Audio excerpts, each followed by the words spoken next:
नमस्कार मित्रों, आपका बहुत बहुत स्वागत है मेरे YouTube channel day and night with Shyam पर। तो दोस्तों, आज की वीडियो में हम पढ़ने वाले हैं स्वरों का वर्गीकरण। तो देखते हैं दोस्तों, स्वरों का वर्गीकरण यानी किस प्रकार होता है। तो दोस्तों, स्वरों को 5 भागों में बांटा गया है। स्वरों को कितने भागों में बांटा गया है? 5 भागों में बांटा गया है। 5 भागों में बांटा गया है जिसमें नंबर 1 पर आता है, जिसमें नंबर 1 पे है मात्रा, जिसमें नंबर 1 पे है मात्रा, कालमान, मात्रा कालमान या उच्चारण में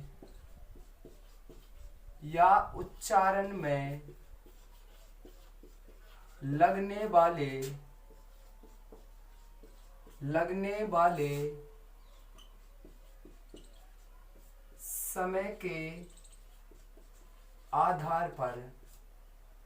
तो दोस्तों, हम बात कर रहे हैं स्वरों का वर्गीकरण। तो स्वरों को दोस्तों 5 भागों में बांटा गया है, यानी इनका वर्गीकरण 5 भागों में किया गया है, जिसमें नंबर 1 पर आता है मात्रा, कालमान या उच्चारण में लगने वाले समय के आधार पर।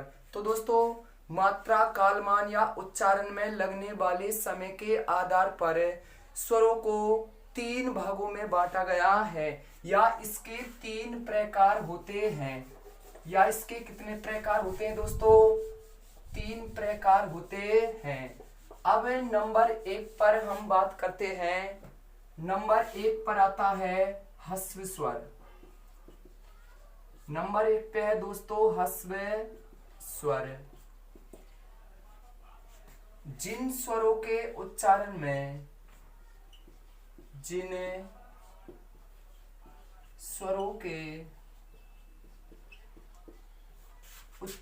में कम समय लगता है, जिन स्वरों के उच्चारण में कम समय लगता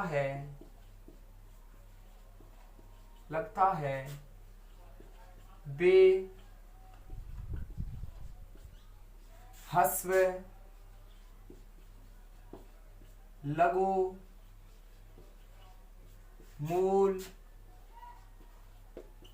जड़,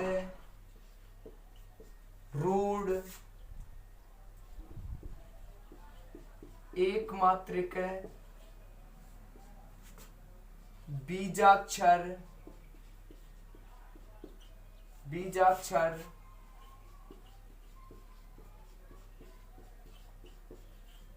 नैसर्गिक,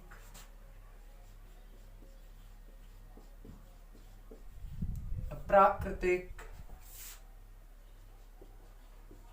स्वर कहलाते हैं।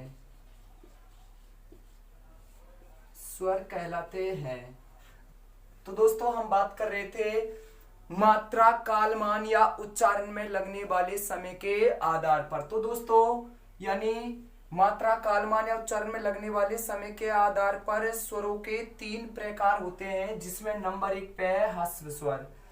जिन स्वरों के उच्चारण में कम समय लगता है वे ह्रस्व, लघु, मूल, जड़, रूढ़, एकमात्रिक, बीजाक्षर, नैसर्गिक या प्राकृतिक स्वर कहलाते हैं। तो दोस्तों देखो, इतने सारे नाम हैं, यानी अगर पेपर में किसी भी टाइप से अगर आपसे प्रश्न किया जाता है या पूछा जाता है, तो दोस्तों आपको विचलित नहीं होना है। मैंने सारी टाइप्स आपको क्लियर करा दी है बोर्ड पेपर में, यानी कंपटीशन में किसी भी टाइप से अगर आपसे प्रश्न पूछा जाएगा तो आपको आसानी रहेगी। तो दोस्तों, ये संख्या में 4 होते हैं। ये संख्या में कितने होते हैं दोस्तों? 4 होते हैं, जिसमें ए, ई, ओ और ऋषि। आपको ये याद रखने, चाहे आपसे रूढ़ स्वर पूछे जाए, जड़ स्वर पूछे जाए, लघु, मूल, नैसर्गिक, प्राकृतिक, बीजाक्षर, एकमात्रिक या फिर जैसे प्राकृतिक है, तो दोस्तों ये संख्या में 4 होते हैं। ए, ई, उ, ऋषि, ये संख्या में कितने होते हैं? 4 होते हैं।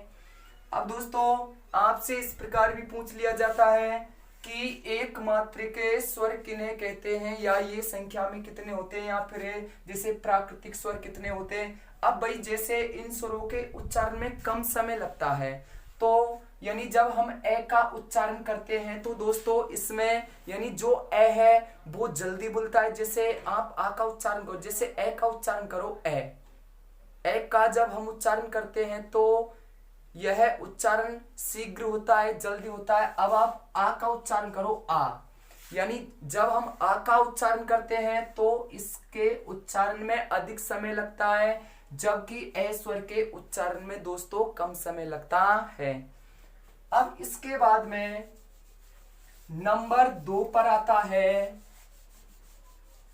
नंबर 2 पर है हमारा दीर्घ स्वर। नंबर 2 पे क्या है दोस्तों, दीर्घ स्वर है। अब इसकी जो परिभाषा है नंबर 2 पे देखते हैं, दीर्घ स्वर।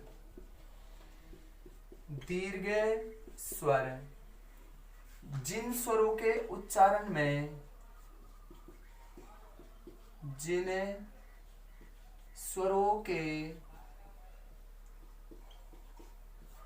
उच्चारण में ह्रस्व स्वर की ह्रस्व स्वर की अपेक्षा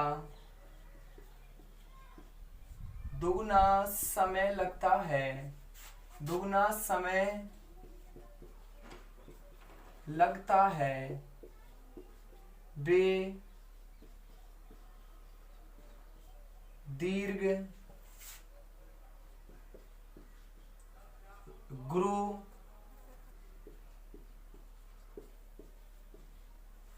संयुक्त संधि या द्विमात्रिक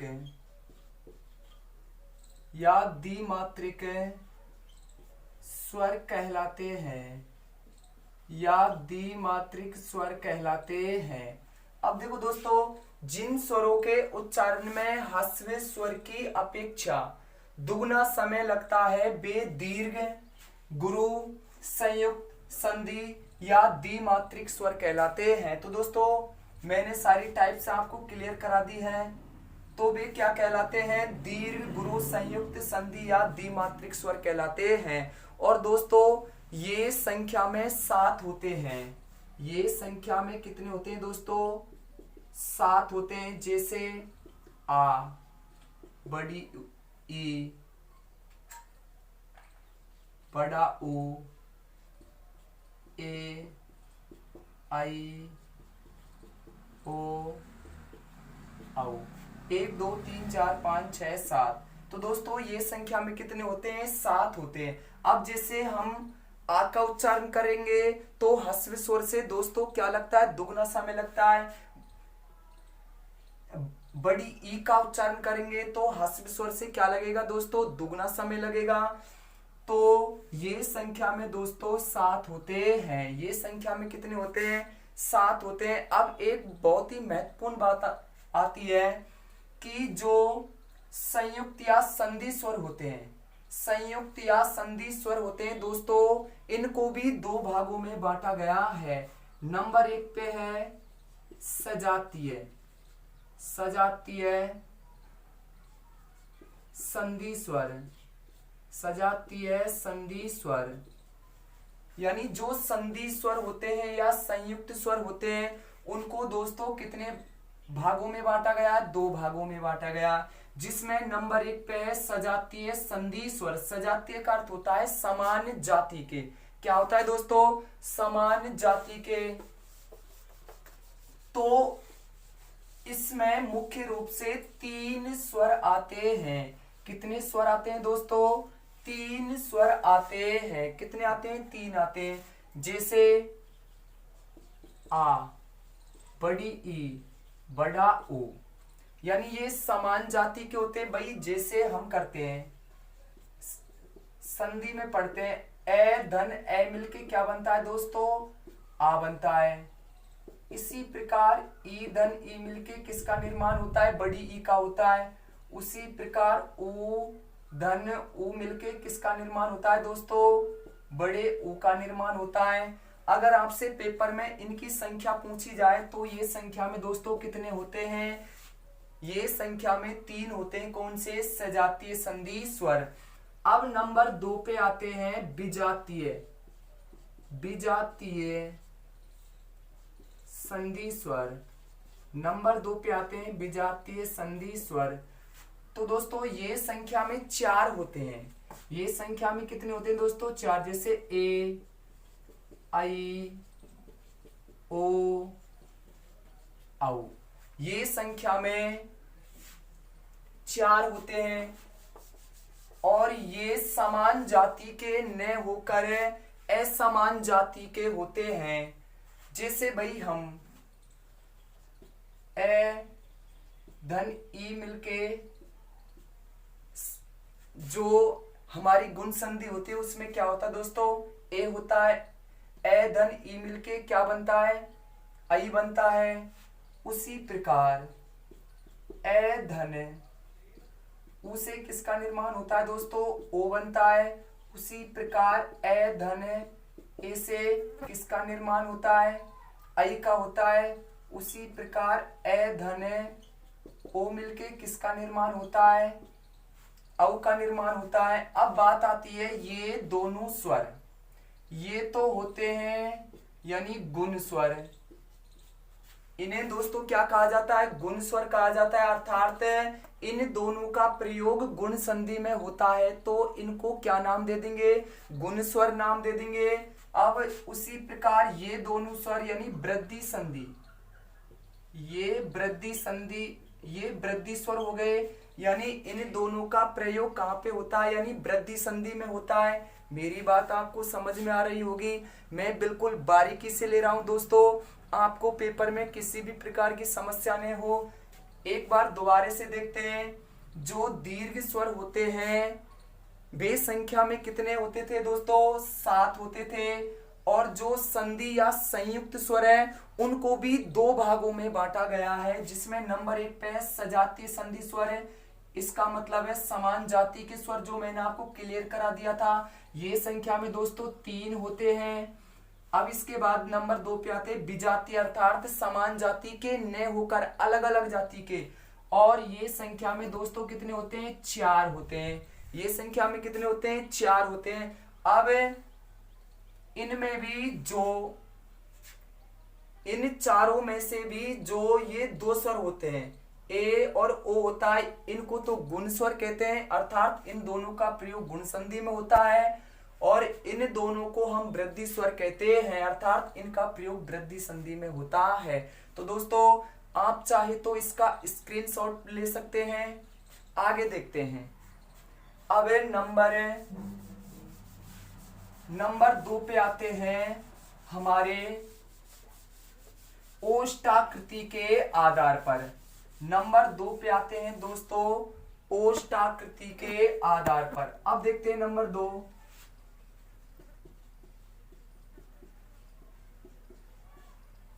ओष्ठाकृति के आधार पर, ओष्ठाकृति के आधार पर दोस्तों स्वरों को 2 भागों में बांटा गया है। स्वरों को कितने भागों में बांटा गया है, 2 भागों में। नंबर 1 पे आता है हमारा यानी वृत्ताकार स्वर और नंबर 2 पर आता है अवृत्ताकार स्वर। ओष्ठाकृति के आधार पर दोस्तों स्वरों को 2 भागों में बांटा गया है। नंबर 1 पे वृत्ताकार स्वर और नंबर 2 पर है अवृत्ताकार स्वर। तो हम बात करते हैं नंबर 1 की, जिसमें है यानी वृत्ताकार स्वर। जिन स्वरों का उच्चारण करते समय होठ पूरी तरह गोल हो जाते हैं, गोल हो जाते हैं, वे वृत्ताकार,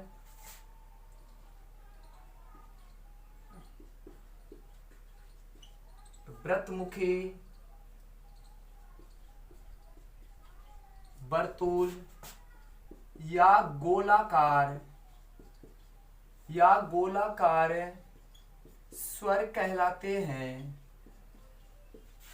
या गोलाकार स्वर कहलाते हैं, या क्या कहलाते हैं दोस्तों, गोलाकार स्वर कहलाते हैं। नंबर 1 पे देखो कि ओष्ठाकृति के आधार पर दोस्तों स्वरों को 2 भागों में बांटा गया है, जिसमें नंबर 1 पे है वृत्ताकार स्वर, नंबर 2 पे है अवृत्ताकार स्वर।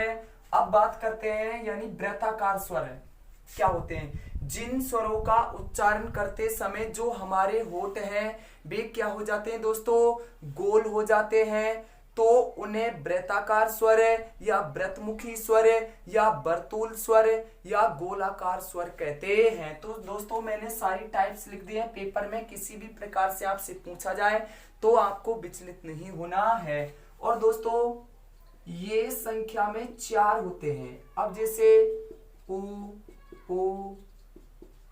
ओ, औ, ये संख्या में 4 होते हैं। अब भाई जैसे हम ऊ का उच्चारण करेंगे, जे हमारे होठ हैं दोनों क्या हो जाते हैं दोस्तों, एक यानी वृत्त की सी आकृति बना लेते हैं जब हम ऊ का उच्चारण करते हैं। क्या करते हैं दोस्तों, ऊ का। अब आप ऊ का उच्चारण करके देखो ऊ, तो जो ये हमारा होठ है यह क्या हो जाता है दोस्तों, यानी गोलाकार हो जाता है।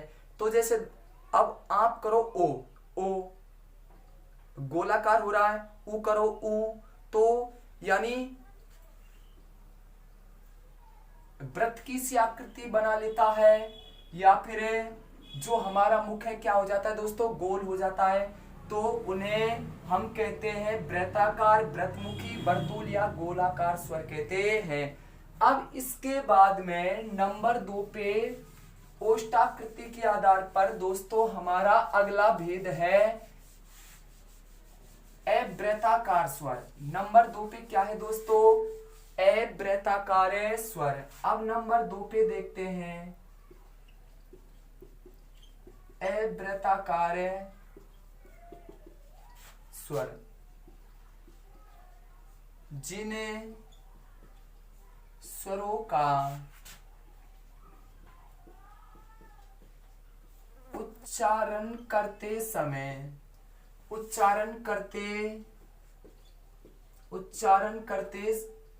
समय होठ फैल जाते हैं, होठ फैल जाते हैं, वे अवृत्ताकार, अवृत्तमुखी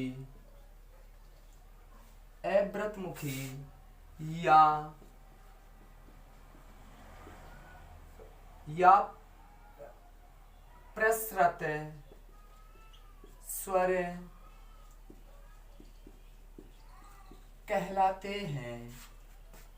ये संख्या में 6 होते हैं दोस्तों। ये संख्या में कितने होते हैं, 6। यानी जिन स्वरों का उच्चारण करते समय जो हमारे होठ हैं वे क्या हो जाते हैं दोस्तों, फैल जाते हैं, तो उन्हें अवृत्ताकार, अवृत्तमुखी या प्रसृत स्वर कहते हैं या कहलाते हैं। ये दोस्तों संख्या में 6 होते हैं। अब जैसे हमने वृत्ताकार स्वर में तो क्या लिए थे दोस्तों, ऊ। जैसे अब इसमें लेंगे ए आ, ई आई, 2 2 4 2 6, ए आ ई आई। तो दोस्तों ये संख्या में कितने होते हैं, 6 होते हैं। अब आप ए का उच्चारण करो ए, यानी जो हमारे होठ हैं वो अलग अलग हो रहे हैं। जब हम ए का उच्चारण करते हैं तो दोस्तों जो हमारे ये दोनों होठ हैं क्या हो जाते हैं, अलग अलग हो जाते हैं। आ का उच्चारण करो तो हमारे होठ अलग हो जाते हैं। ई का उच्चारण करो अलग हो जाते हैं, ए का उच्चारण करो अलग हो जाते हैं। मेरा कहने का भाव है हमारे होठ फैल जाते हैं। तो दोस्तों बे अवृत्ताकार स्वर कहलाते हैं। बे क्या कहलाते हैं? अवृत्ताकार स्वर कहलाते हैं। अब इसके बाद में नंबर आता है, नंबर 3 आता है दोस्तों। नंबर 3 पर है जिह्वा की स्थिति के आधार पर, जिह्वा की स्थिति के आधार पर स्वरों को 3 भागों में बांटा गया है। 3 भागों में बांटा गया है। अब दोस्तों नंबर 3 पे क्या आता है कि जिह्वा की स्थिति के आधार पर स्वरों को कितने भागों में बांटा गया है? तो दोस्तों 3 भागों में बांटा गया है, जिसमें नंबर 1 पर आता है अग्रस्वर। जिसमें नंबर 1 पे क्या है दोस्तों? अग्रस्वर। जिसमें नंबर 1 पे क्या है दोस्तों? अग्रस्वर। यानी जिन स्वरों का उच्चारण करते समय जिह्वा का अग्रभाग सक्रिय रहता है। सक्रिय का मतलब कार्यशील रहता है अर्थात, और जिह्वा का अर्थ होता है दोस्तों जीभ होती है। यानी जिन स्वरों का उच्चारण करते समय जिह्वा का अग्रभाग, ये हमारी जीभ है, जो इसका अगला भाग है वह सक्रिय रहता है। अर्थात जिन स्वरों के उच्चारण करने में जीभ का अगला भाग क्या देता है? सहायता देता है। तो दोस्तों उन्हें अग्रस्वर कहते हैं। और जो अग्रस्वर होते हैं दोस्तों कौन कौन से होते हैं? जैसे ई, ए, आई, ई, ए, आई। तो दोस्तों ये संख्या में 4 होते हैं। ये संख्या में कितने होते हैं? 4 होते हैं। अब देखो जब जब हम ई का उच्चारण करेंगे तो दोस्तों ई का उच्चारण करो, ई यानी जीभ के अगले के भाग से इसका उच्चारण होता है। जीभ का जो अगला भाग है उससे जो ई स्वर है दोस्तों क्या होता है? उच्चारित होता है। तो समझ गए होंगे। नंबर 2 पे आता है मध्य स्वर। नंबर 2 पे कौन सा है दोस्तों? मध्य स्वर है। यानी जिस स्वर के उच्चारण में जीभ का मध्य भाग सक्रिय रहता है तो दोस्तों उसे हम मध्य स्वर कहते हैं। उसे क्या कहते हैं? मध्य स्वर। जैसे भाई ये हमारी क्या है दोस्तों?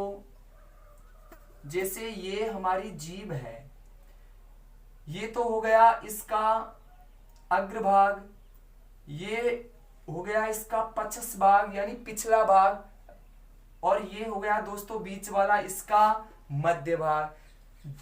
यानी जो मध्य स्वर होता है दोस्तों वह ए होता है। एकमात्र स्वर माना जाता है ए। आपको याद रखना है दोस्तों मध्य स्वर कौन सा होता है? ए होता है। यह ए का उच्चारण दोस्तों जीभ के मध्य भाग से होता है, यानी बीच वाले भाग से होता है। अब देखो ए का उच्चारण करो, ए।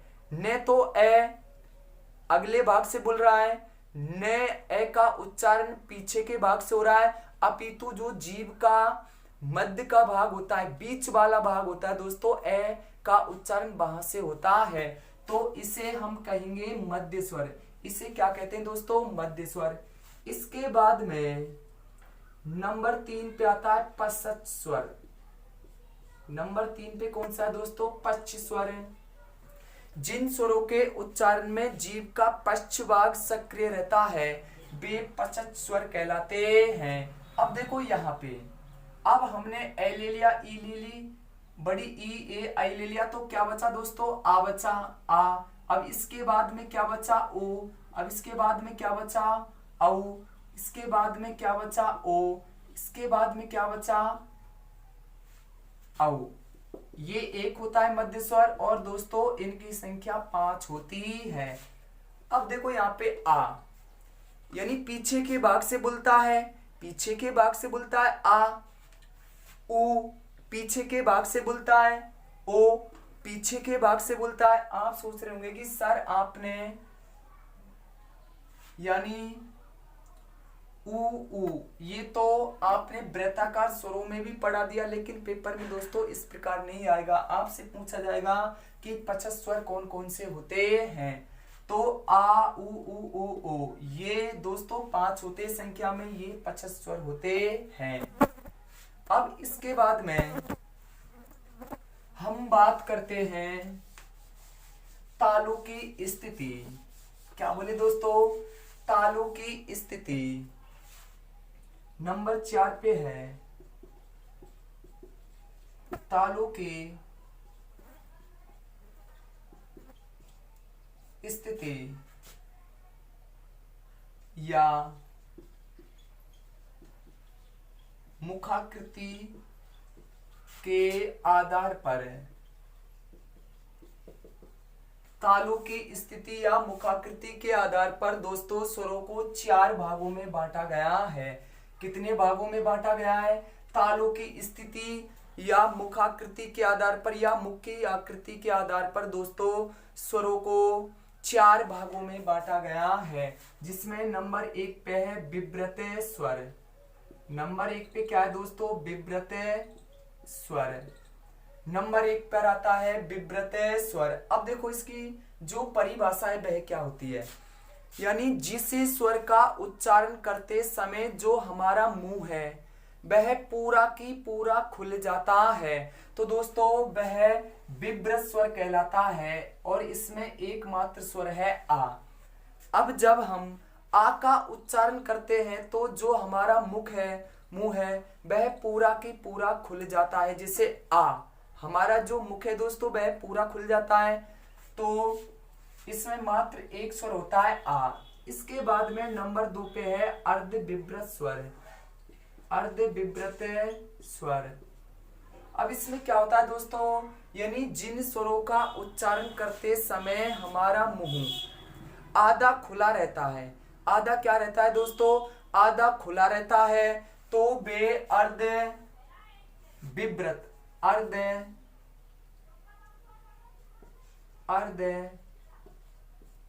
विव्रत स्वर कहलाते हैं।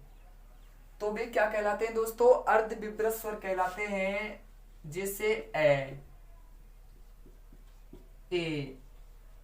आ, ए आई आ।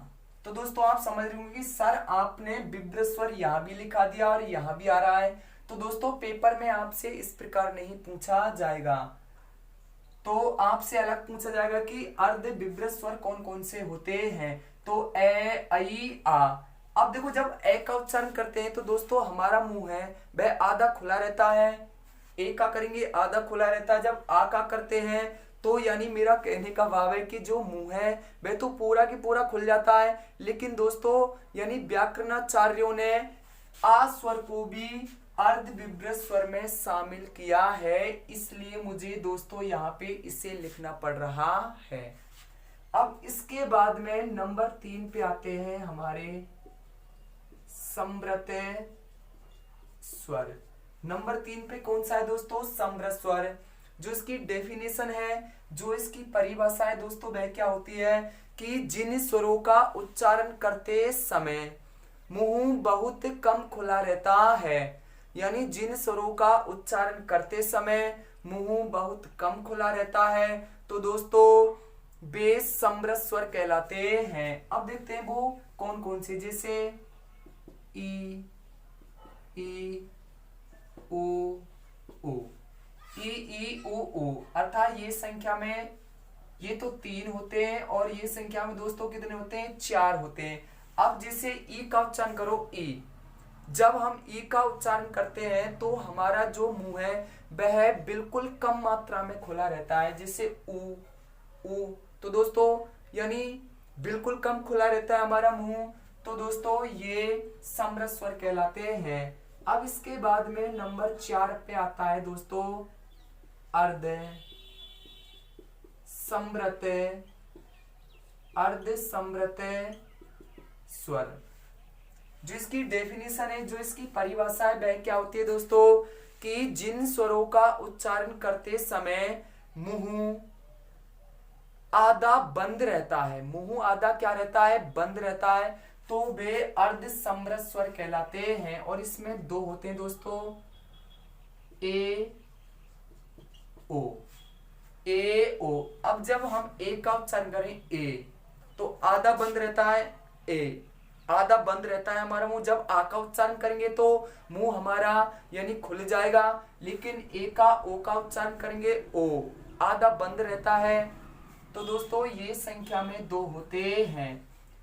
यानी आपको दोस्तों मैं एक बात और बता देना चाहता हूं कि आप अगर इनको पहली बार पढ़ रहे हैं तो ये आपके थोड़े यानी कम समझ में बैठेंगे, तो आप इनको यानी याद रख सकते हैं। भाई अर्ध समृत स्वर कौन से होते हैं, समृत कौन से होते हैं, अर्ध विव्रत कौन से होते हैं, विव्रत स्वर कौन सा होता है। अब इसके बाद में दोस्तों हमारा स्वरों का जो वर्गीकरण है यानी नंबर 5 पे आता है, जो हमारा अंतिम है वह उच्चारण स्थान के आधार पर। नंबर 5 पे है दोस्तों उच्चारण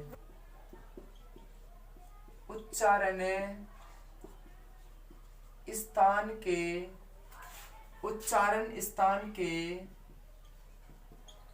आधार पर। अब यहाँ पे ध्यान दो दोस्तों, उच्चारण स्थान के आधार पर स्वरों को 2 भागों में बांटा गया है। स्वरों को दोस्तों कितने भागों में बांटा गया है, 2 भागों में बांटा गया है, जिसमें नंबर 1 पे है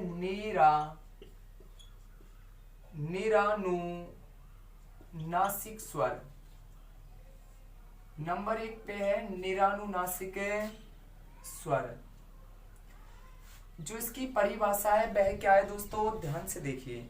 निरानुनासिक, अब यानी पहले तो हम बात करते हैं कि जो नंबर 5 है हमारा डिवाइडेशन वर्गीकरण, वह किसके आधार पर है दोस्तों, उच्चारण स्थान के आधार पर। और उच्चारण स्थान के आधार पर भी स्वरों को कितने भागों में बांटा गया है, 2 भागों में, जिसमें नंबर 1 पे निरानुनासिक स्वर। अब जो इसकी डेफिनेशन है, जो इसकी परिभाषा है वह क्या होती है कि जिन स्वरों का उच्चारण केवल मुख से होता है, मुंह से होता है, वे निरानुनासिक स्वर कहलाते हैं। और ये दोस्तों संख्या में 11 होते हैं। ये संख्या में कितने होते हैं, 11 होते हैं। और कौन कौन से होते हैं, यानी सभी स्वर दोस्तों, स्वर कितने होते हैं, 11 होते हैं। 11 सभी, यानी स्वरों की संख्या कितनी होती है, 11 होती है। तो इसमें निरानुनासिक में 11 की 11 स्वर आते हैं। अब इसके बाद में नंबर 2 पे है दोस्तों अनुनासिक स्वर। निरानुनासिक हो गया, अनुनासिक स्वर। नंबर 2 पे है दोस्तों अनुनासिक स्वर। अनुनासिक स्वर की जो परिभाषा है वह क्या होती है कि जिन स्वरों का उच्चारण